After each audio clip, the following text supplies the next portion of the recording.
Hey, what's going on? Today I want to talk about buying and selling websites. And maybe this has crossed your mind. You're like, wow, building this blog or this e-commerce store, what a pain in the butt. Writing articles, waiting for them to rank. What if I just like bought something, right? That did all the hard work. I could just sit back and just collect the cash, right? Have you ever thought about that?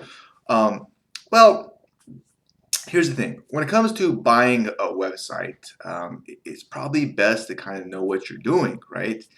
And it's a really good idea to build up a website first and get that experience, that education before thinking about buying one that's already built. And the reason why is because when you build a website from scratch, sure, it takes time and there's not a lot of money in it, but there's a lot of education, knowledge. It's just hard to explain, but there's a lot of really good education that by doing it that way. Okay, um, so you can then use that education to kind of help you evaluate websites and shop for them. Plus, you could use what you know, your experience, and take a website that's been built and grow it even more to make even more money. Okay. Uh, so if you create a website and you built it up where you're actually earning money, like real money, okay, which is not easy to do. And say you're making, say, $100 a month from a website. That's a great foundation, okay? You have a great foundation of buying websites that have already been built, okay? So a lot of knowledge you have and experience, uh, okay?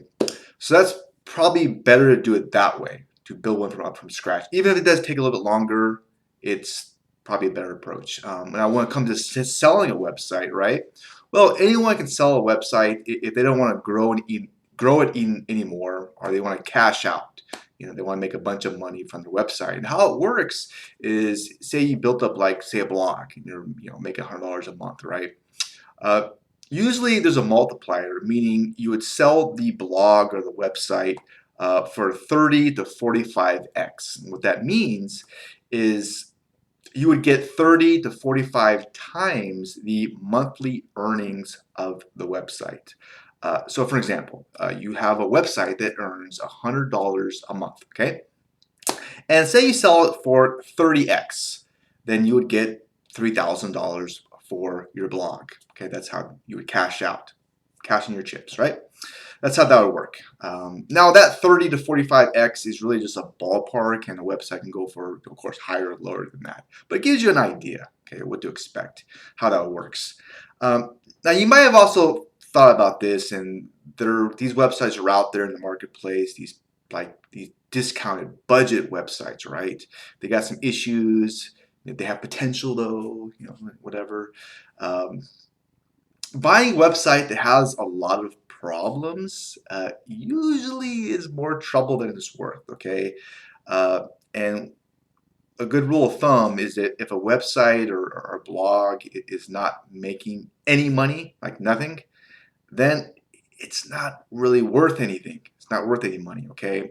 And potential, it's a great opportunity. It's in this super duper niche that's just great.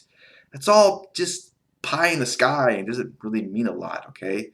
Uh, so it's probably better to pay for proven success of a website rather than what it could do or maybe could do or potential, something like that, okay?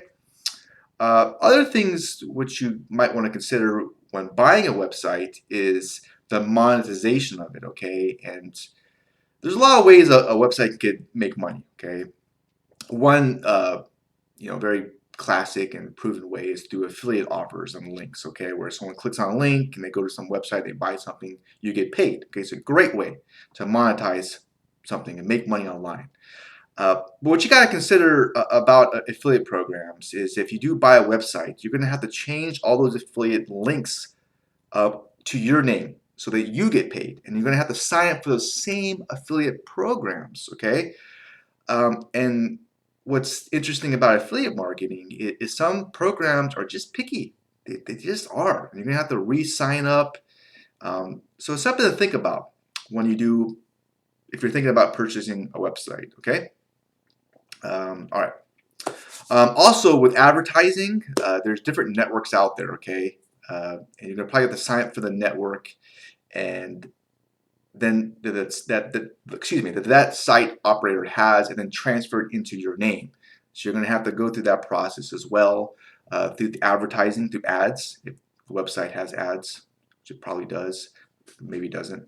Uh, and then all the other monetization, whether it be through like info products or e-commerce, you're gonna want to think about how to transfer that over to your name or whatever. So it's just good to kind of think about how you're gonna get paid when you're buying a website, right? Because that's kind of, good to get paid.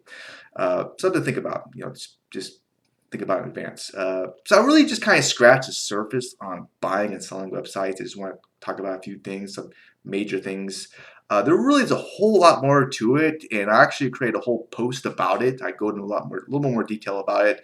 If you want to check it out, just go to the link in the description below, or you can go to my website at trustthelink.com. Okay.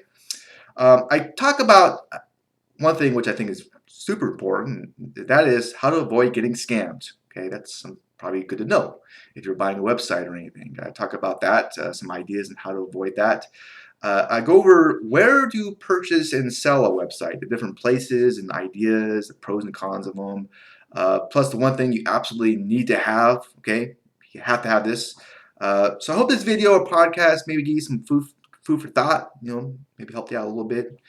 Was a little helpful. But what do you think? I'm curious about you. Uh, is having a website or blog overrated? Okay, it's just like just overrated.